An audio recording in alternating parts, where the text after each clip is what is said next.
SC వర్గీకరణను తక్షణమే అమలు చేయాలని ఎమ్మెల్యే మాధారం కృష్ణారావు డిమాండ్ చేశారు. 1000 గొంతులు లక్ష డప్పులు కార్యక్రమానికి డప్పు కొట్టి మరీ సంఘీభావం తెలిపారు. ఎస్సీ వర్గీకరణ చేయాలని చెప్పిన తొలి ముఖ్యమంత్రి కేసీఆర్ అని గుర్తు చేశారు. ఎస్సీ వర్గీకరణకు అనుకూలంగా కేంద్ర ప్రభుత్వానికి కేసీఆర్ వినతి పత్రం ఇచ్చారని తెలిపారు. కేంద్రం ఆమోదించి సంవత్సరం గడుస్తున్నా రేవంత్ సర్కార్ వర్గీకరణను అమలు చేయకుండా తాత్సారం చేస్తోందని ఆక్షేపించారు.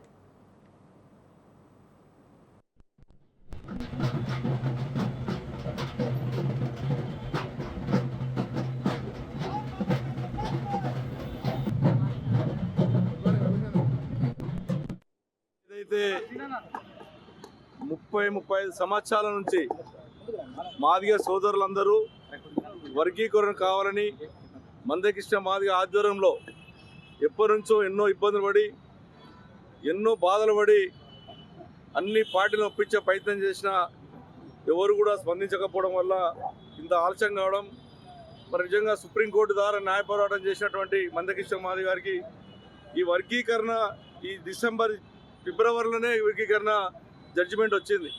అయినప్పటికీ కూడా ఇంకా కాలాపన చేయడం, ప్రభుత్వం కూడా ఈ రోజున లక్ష డప్పులతోని గొంతులతోని తెలంగాణ రాష్ట్రంలో ఉన్నటువంటి అన్ని కులాలు మాదిగకు సంబంధించిన వాళ్ళు కాకుండా మాస్ వంటి వాళ్ళం కూడా దీనికి మద్దతు ప్రకటిస్తూ ఉన్నాం.